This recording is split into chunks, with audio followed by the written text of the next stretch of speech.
따라합시다. 믿는 자가 되라. 믿지 않는 자가 되지 말고 믿는 자가 되라. 예수님 믿는 자, 특별히 예수 그리스도의 부활을 믿는 자. 사람들은 죽음을 무척이나 싫어하고 두려워하기도 합니다. 그래서 부활이라는 것은 좋은 것이지만 생각하기에는 조금 깨름직하게 느껴지는, 왜 부활이 깨름직하게 느껴지느냐, 참 좋긴 한데 죽어야만, 죽음을 통과해야만 부활이라는 것이 있다는 걸 알기 때문에, 그래서 부활자는 참 좋은 것이긴 한데 죽어야 한다. 이 죽음이라는 거, 인생들이 절대로 죽지 않을 것처럼 오늘 하루도 열심히 삽니다. 땀 흘리면서. 그러나 이 땅에 사는 모든 인간들에게 공평하게 주어지는 거. 성경 말씀은 히브리서 9장 27절에 이런 말씀을 합니다. 한 번 죽는 것은 사람에게 정해진 것이요 그 후에는 심판이 있으리니 하며, 모든 인간은 반드시 죽는다. 이런 말을 나누게 되면 지금 오늘 사는 것이 2018년도 4월 1일을 사는 것이 사는 것입니까? 죽는 것입니까? 하루를 더 사는 겁니까? 하루를 더 죽음에 가까이 가는 겁니까? 이게 부활절날 좀 애매모호한 말씀을 드렸는데, 이게 사는 건지 죽는 건지, 여러분은 사는 겁니까? 죽는 겁니까? 안 믿는 사람들은 죽기 위해서 사는 거예요. 결국은 인생의 종착점은 죽음, 사망. 그러나 예수 믿는 사람들은 죽음이 끝이 아니기 때문에 부활하기 위해서 산다. 부활하기 위해서, 영생을 얻기 위해서 산다. 우리는 죽기 위해서 사는 존재가 아니라 부활하기 위해서, 영생 얻기 위해서 예수님처럼 신령한 몸으로 부활하고 영원한 천국에서 하나님 품 안에서 영생을 누리기 위해서 산다. 우리의 소망은 이 땅보다도 저 천국에 있다는 고백을 하게 되는 겁니다. 여러분, 이 부활이라는 것이 얼마나 귀한 건지, 이 부활을 사람들이 믿고 싶어도 잘 믿지 못하는 경우가 너무 많은 것을 보게 됩니다. 오늘 우리는 부활절을 맞으면서 예수 그리스도의 다시 사심을 기억하고 그날을 기뻐하고 찬양하고 오늘 부활절을 축제처럼 지내려고 마음을 기쁘게 먹고 감사하며 지내고 있습니다. 부활 사건이라는 것은 예수님이 행하신 그 놀라우신 십자가의 사랑과 구원,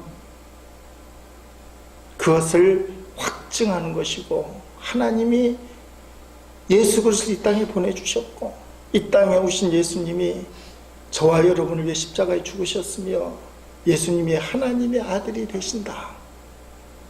이것을 우리에게 증거로 주신 사건이 부활 사건이다. 그래서 부활이 없으면 믿음이 소용이 없다는 거예요.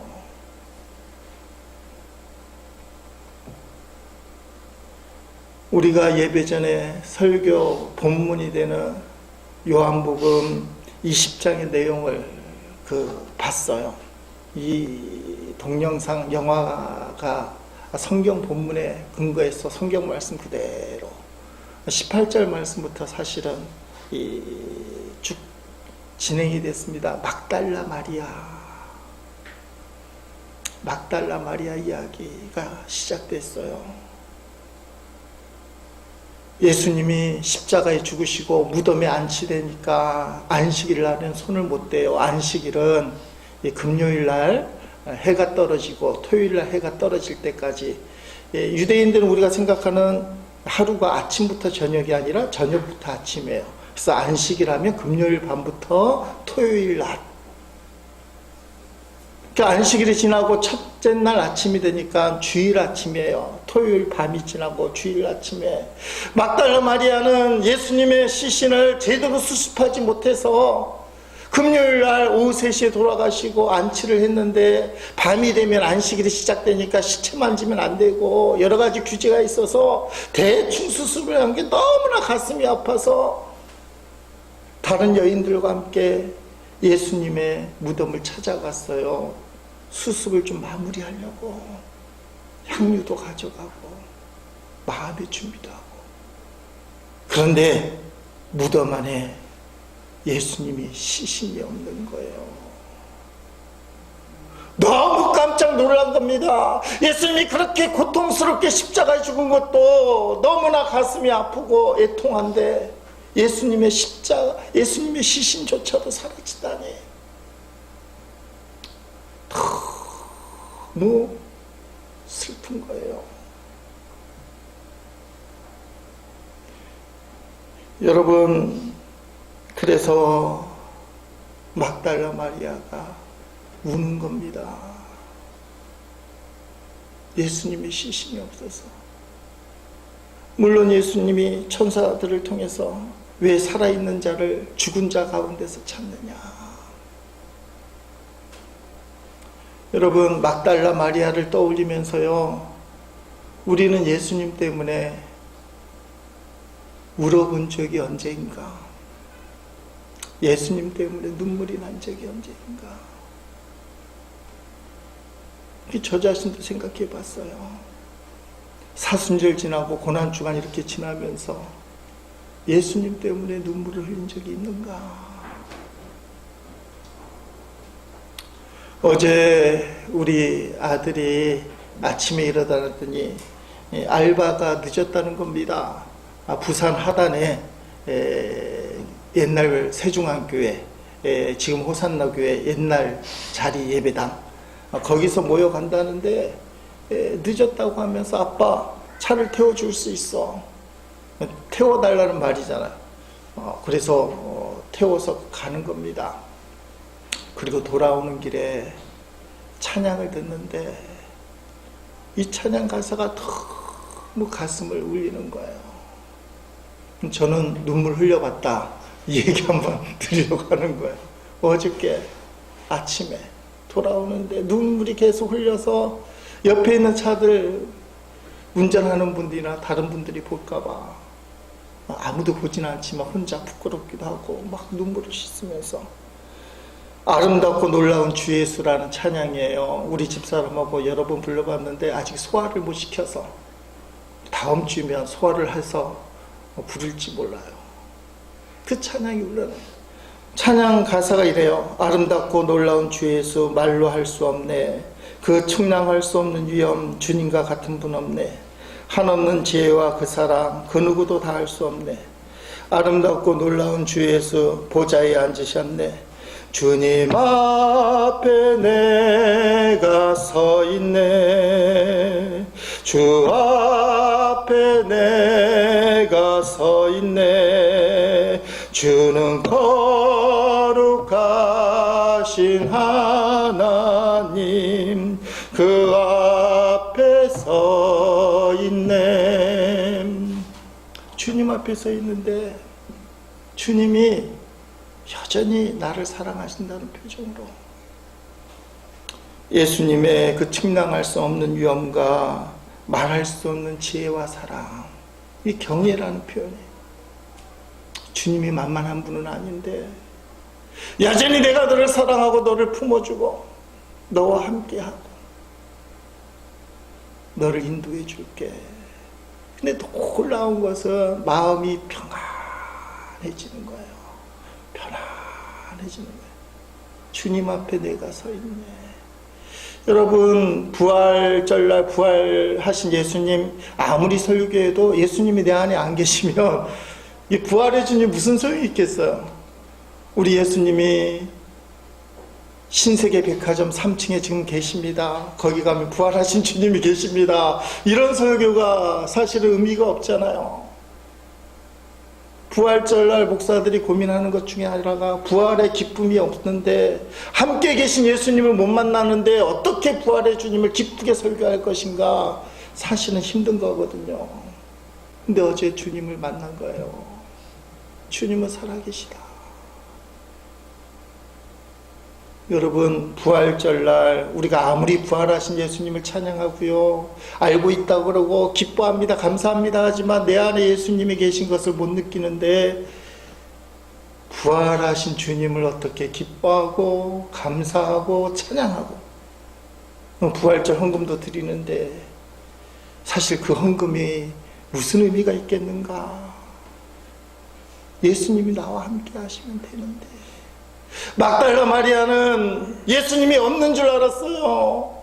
시신이 없어져서 그것 때문에 통곡하는 겁니다. 여러분 생각해 보세요. 만약에 막달라 마리아가 예수님의 시신을 발견했다, 마음이 안도를 계획한 대로 예수님의 시신을 제대로 수습하고 안치를 시켰습니다. 그러면 평생 동안 십자가에 죽으신 예수님을 가슴에 묻고 날마다 애절하고 답답하고 통곡하면서, 예수님이 날 위해 십자가에 죽으셨지, 때로는 미안합니다, 죄송합니다, 내가 예수님을 십자가에 못 박겠습니다, 이러고 끝나는 거예요, 평생 동안. 근데 그 무덤이 비어 있었기 때문에 당장은 슬퍼요. 당장은 예수님의 시신이 없어서 자기가 목적했던 시신을 수습을 못해요. 그런데 그 빈 무덤이 축복이라는 거예요. 여러분, 이게 부활의 능력입니다. 부활의 주님을 믿게 되면 이 땅의 슬픔이 사라지게 돼요. 날마다 때마다 내가 원하는 걸 얻지 못해서 우리가 슬프고 고통당하지만, 부활하신 주님 때문에 우리는 이 세상을 이길 수 있는 힘이 생기는 거예요. 죽음도 무섭지 않아요. 그래서 예수 믿는 사람은 죽기 위해서 사는 것이 아니라 부활하기 위해서, 다시 살아나기 위해서 사는 거예요. 예수님이 십자가에 죽으신 이유가 뭐냐? 죽음을 깨뜨리기 위해서라고 히브리서 2장 14절 15절 말씀에 나오고 있어요. 이 자녀들은 모두 살과 피를 가진 사람이기 때문에 예수님도 그들과 같은 모습으로 사람들이 겪는 것과 똑같은 것을 겪으셨습니다. 예수님도 두려워하셨고요, 기뻐하셨고요, 아파하셨고요, 고통스러워하셨어요. 예수님께서는 죽음의 권세를 가진 마귀를 멸망시키기 위하여 죽으시고, 마귀의 특징은 죽음의 권세예요. 그래서 사람들에게 너 그러면 죽는다 그러면 다 무서워서 꼼짝을 못했어요. 근데 예수님이 이 마귀, 죽음의 권세를 가진 마귀를 멸망시키기 위하여 십자가에 죽으셨고, 또한 죽음에 대한 두려움에 사로잡혀 사는 사람들을 자유롭게 하기 위해 사람과 같은 모습으로 죽으셨습니다. 아멘. 죽음을 감당하기 위하여 십자가에 죽으셨고, 결국은 십자가에서 부활하심으로 인하여 그것을 우리에게 확정해 주신 거예요. 그래서 예수 믿는 사람은 죽음이 두렵지 않다. 마귀가 죽음이라는 것을 갖고 우리를 괴롭히고 위협하고 공포를 조장하지만 우리는 죽음이 두렵지 않다. 부활하신 주님이 내 안에 계시고 천국을 보는 사람.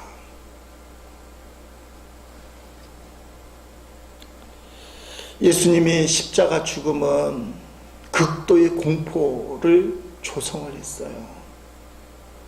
지난주에 말씀드린 것처럼 어느 한 사람도 예수님의 십자가 죽음을 반대하고 예수님을 지지하는 사람이 아무도 없었어요.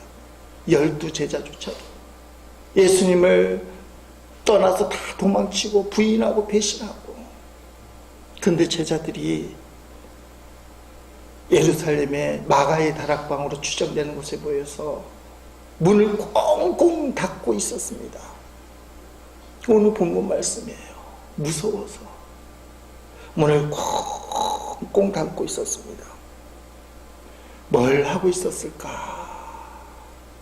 기도하고 예배하고 아마 토론도 하고 어떻게 될지 염려 걱정도 하고. 근데 놀라운 일이 벌어져요.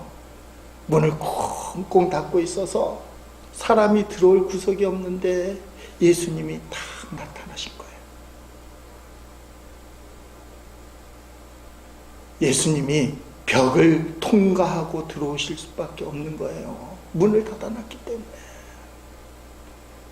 여러분 놀랍지 않아요? 부활하신 예수님이 몸을 갖고 계시지만 벽을 통과하셨다. 이게 신령한 몸이에요. 신령한 몸. 분명히 육체를 가졌지만 부활하신 주님은 문을 통과하신 신령한 몸이다. 제자들이 예수님의 몸을 만져본 것처럼 보여요. 성경은 만졌는지 안 만졌는지는 나와요. 카라바조라는 유명한 화가가 있습니다. 16세기, 17세기 화가인데 이 사람이 도마의 의심이라는 그림을 그렸어요. 한번 보겠습니다. 도마의 의심, 원래는 더 큰 그림이에요. 근데 인터넷 유튜브를 찾아보면 이 도마의 의심, 카라바조라는 사람이 그린 그림인데 이걸 해설하는 동영상이 좀 몇 개 있어요. 이 말은 유명한 그림이다.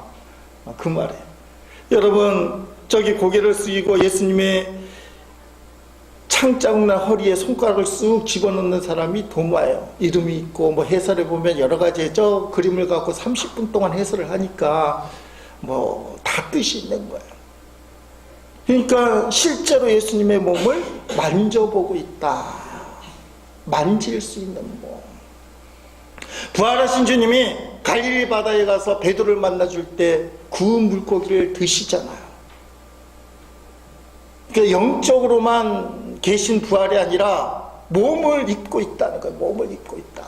진짜 몸을 입고 있다.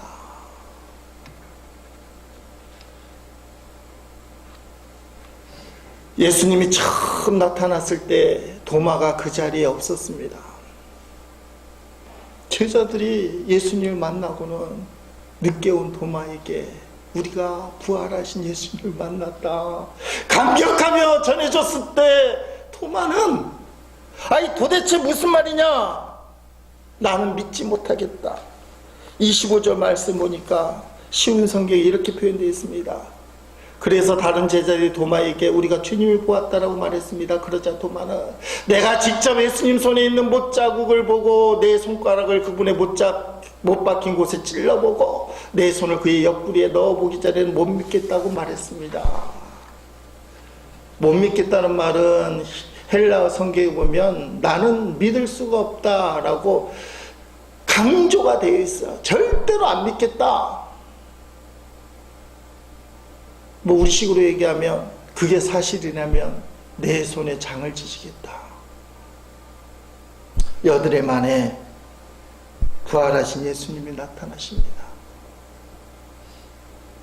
도마의 말을 들으셨는지 도마야 너의 손가락을 이리 내밀어 못자국 난 내 허리에 손을 들어보고 내 손을 만져봐라.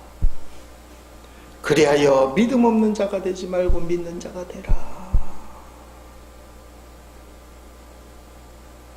그때 도마가 카라바조의 그림처럼 예수님의 몸에 손가락을 대어보는지 대어보지 않는지는 확실히 알 수 없지만 부활의 예수님을 믿었어요. 전설에 의하면 인도에 가서 그 팔팔 끓는 물에 집어넣으려고 했는데 살아남으니까 창에 찔려서 죽였다. 그런 이야기가 있어요. 동방 쪽으로 와서 복음을 전하다가 순교한 도마. 여러분, 근데 성경 읽다 보면 너무 희한한 게 있어요. 좀 위로받을지도 몰라요. 눈으로 직접 예수님을 보고 경배하는데 예수님이 지금 부활하셔서 계신데 우리 같으면 다 믿을 거 아니에요. 눈앞에 보이니까. 근데 믿지 않는 사람이 있다. 마태복음 28장 12절부터 17절 말씀을 제가 읽어드릴 텐데 잘 들어보세요. 그들이 장로들과 함께 모여 의논하고 군인들에게 돈을 많이 주며 빈무덤을 발견한 거예요. 예수님 말씀대로 부활하셨는데 이게 알려지면 예수님을 죽인 원수들에게 영향이 크잖아요. 그래서 이걸 이제 어떻게 해결할 것인가. 이르되 너희는 말하기를 그의 제자들이 밤에 와서 우리가 잘 때에 그를 도둑질하여 갔다 하라. 무덤을 지킨 병사들에게 얘기하는 거예요. 만일 이 말이 총독에게 들리면 우리가 고나여 너희로 근심하지 않게 하리라 하니, 경비병들이 제일 걱정하는 게 무덤에 시신을 지켰는데 시신이 없어지니까 금무소홀이잖아요. 빌라도 총독이 야단을 맞을 텐데 너희가 우리에게 말한 대로 시신을 훔쳐갔다고 얘기해주면 빌라도 총독에게 말을 해주겠다는 거예요.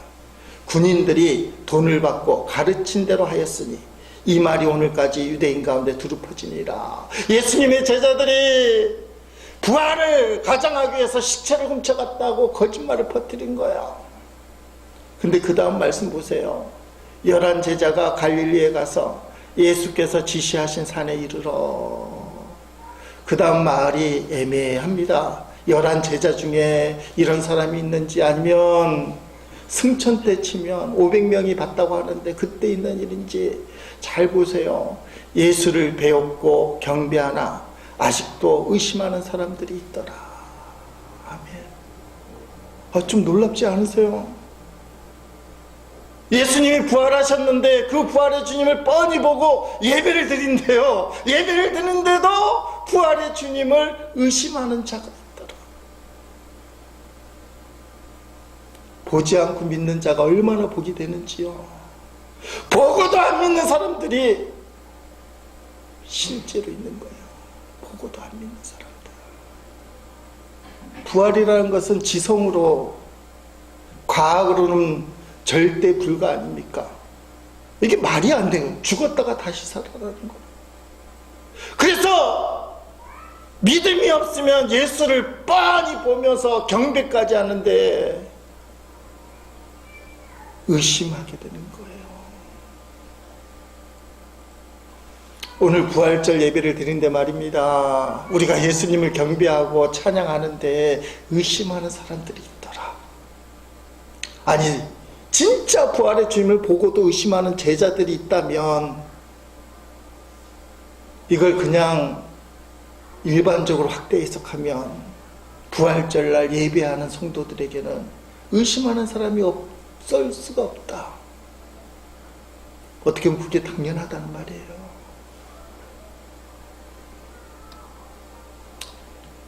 유명한 전설 같은 이야기, 오래전 이야기인데, 이 감리교는 목사 안수를 받으려면 3년 단독 목회를 해야 됩니다. 요새는 인턴 제도, 전도사님 또는 수련 목회자 또는 선교사님들 선교지에 가서 성찬이나 세례를 행해야 되니까 바로 목사 안수를 줘요.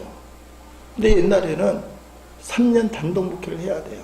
신학교를 나오자마자 교회에서 담임 전도사가 돼야 되는 거야. 이게 감리교의 독특한 전통입니다. 신학교 갓 나온 20대 중반, 재수하고 그래도 20대 중반 전도사가, 저도 그렇게 목회를 했는데 지금은 대학원을 나와야 돼요. 근데 그때는 신학대학만 나와도 25살쯤에 담임 전도사가 되는 거예요. 근데 한 전도사님이 교회 담임을 맡아 목회를 하는데 부활절날 고민이 되는 거예요. 신앙만 하고 신앙이 떨어지면 머리만, 지식만 남고 믿음이 떨어질 때가 있어요. 그걸 제대로 통과하지 못하면 목회하기가 너무 힘들어요. 그걸 제대로 통과하지 못하면 강단에서 쏟아붓는 게 이성적인 것만, 합리적인 것만, 지식적인 것만 쏟아붓는 이 설교를 할 수밖에 없어요. 이 목사님이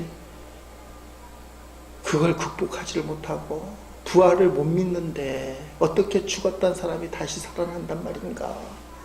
민중신학에서는 전태일 열사가 예수님의 정신을 갖고 살아가면 그게 부활이라고 해석을 하는데, 그런 부활은 믿지만 3일 만에 죽었던 예수 그리스도가 다시 살아났다, 이걸 설교를 해야 되는데 피해갈 수도 없고, 목회 경력이 없는 이 새파란 전도사님이 부활주일날 설교하기를, 성경에는 예수님이 3일 만에 부활하셨다고 쓰여 있습니다만 저는 잘 모르겠습니다 라고 솔직하게 얘기했어요.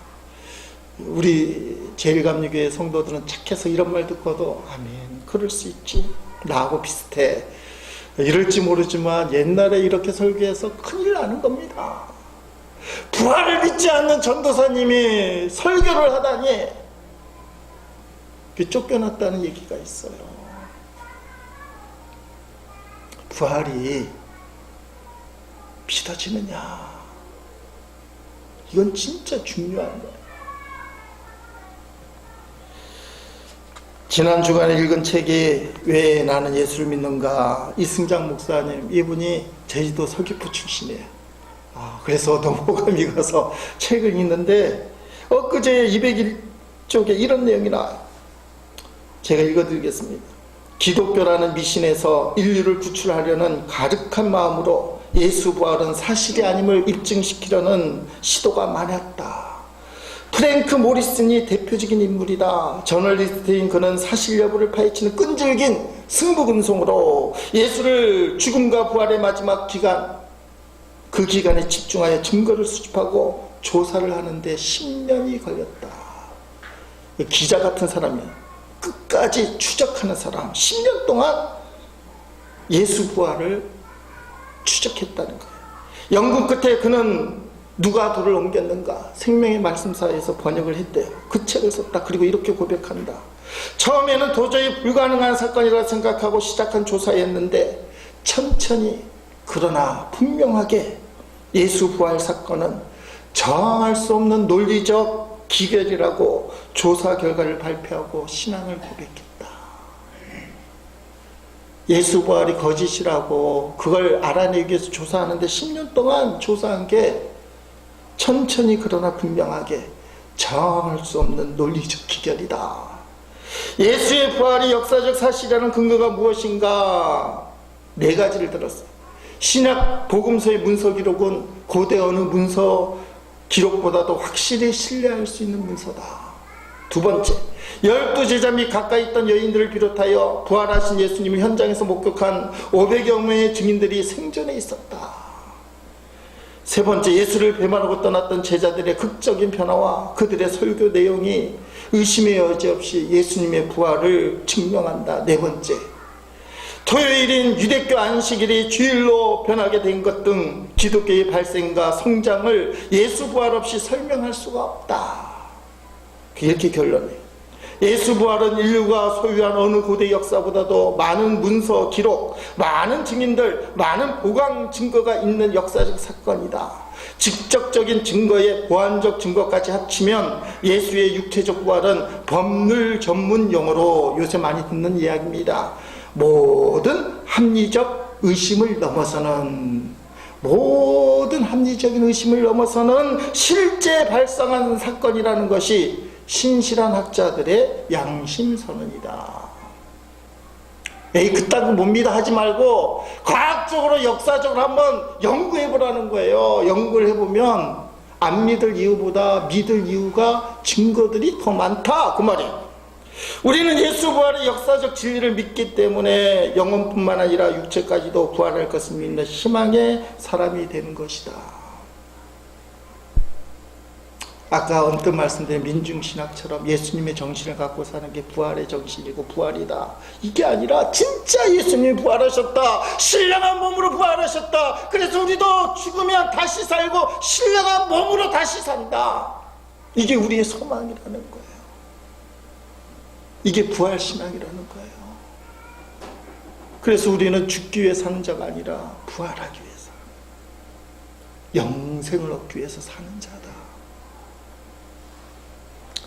이런 설명하는 것보다 2000년 기독교 역사 중에 순교자들, 예수님의 제자들이 무덤에서 시체를 훔쳤다가 거짓말로 예수님은 부활했다고 얘기를 한다면 누가 자기가 만든 거짓말을 위해서 죽을 수 있어요? 거짓말인데, 내가 생각해도 이건 거짓말인데.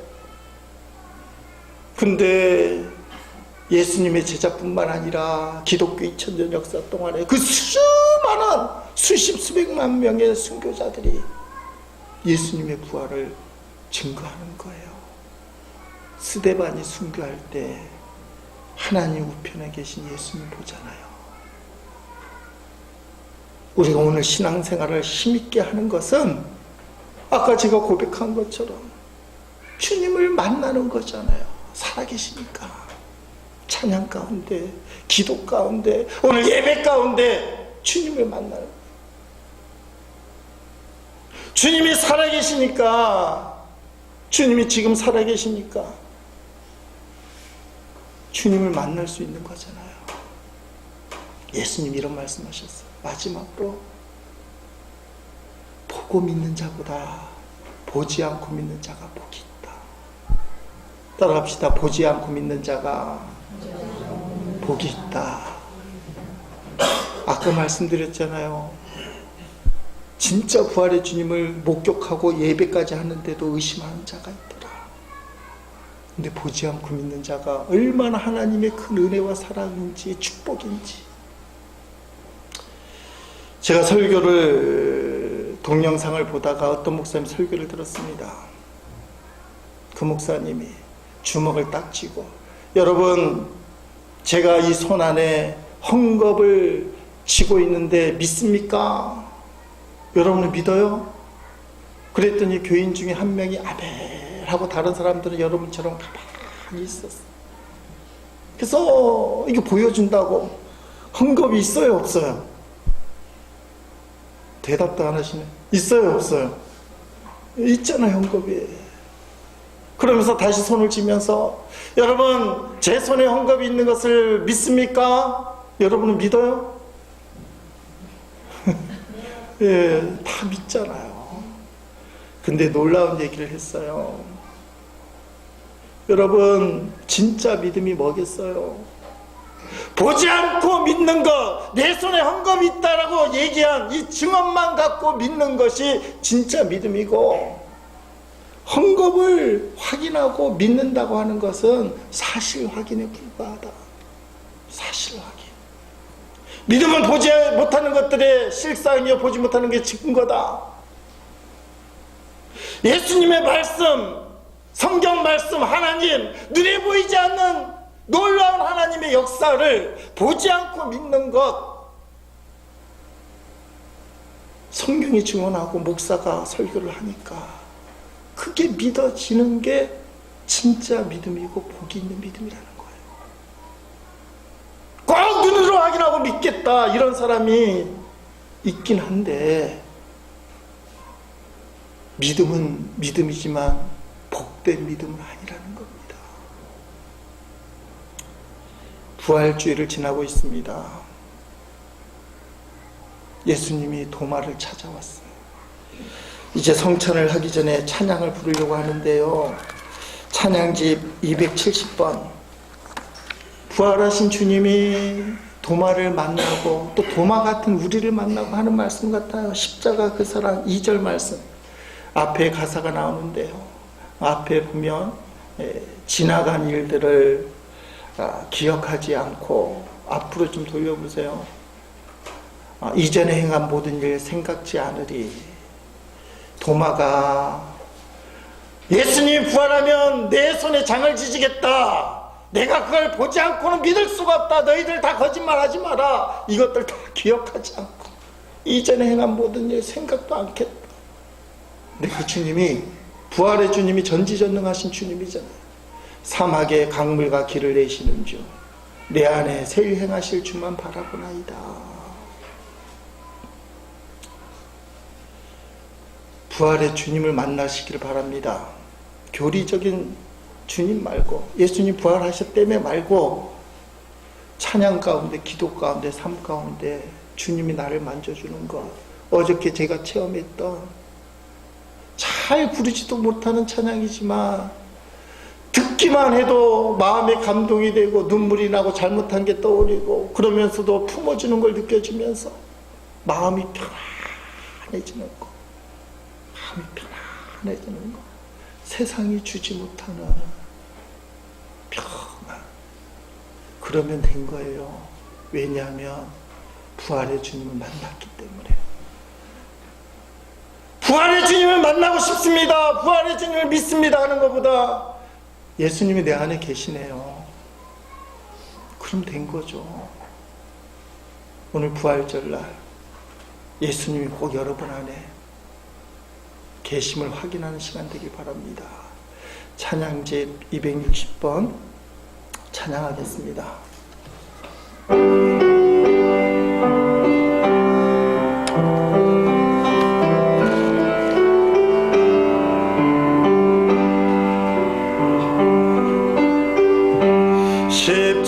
내가 그 사람 멀리 떠나서 무너진 나의 삶 속에 잊혀진 주네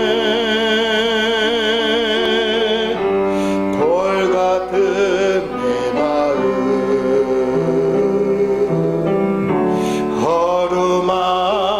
어루만지사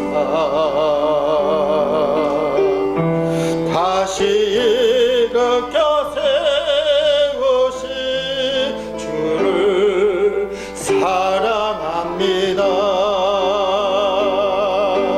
저 나를 보시고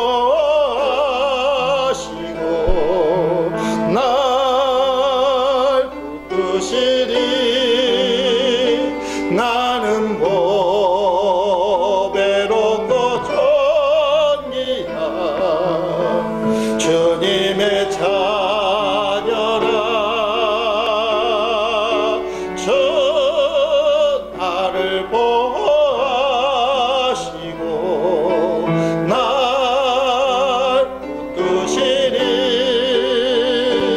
나는 보배롭고 존귀한 주의 자녀라. 지나간 일들을 기억하지 않고 아멘 이전에 행한 모든 일 생각지 않으리 사막의 강을 가며 길을 내시는 주 내 안에 새 일 행하신 주만 2절 다시 한번 불러봅니다. 지나간 일들을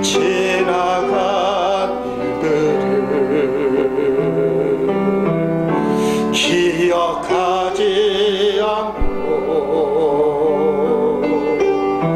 이전에 행한 모든 일 생각지 않으리 사막의 강을 가며 길을 내시는 주 내 안에 새 일 행하실 주만 바라봅니다. 저 나를 보시고 날 붙드시리 나는 보배롭고 존귀한 주님의 주 너를 보호하시고 저 너를 보아 널 붙드시리 널 붙드시리 너는 보배롭고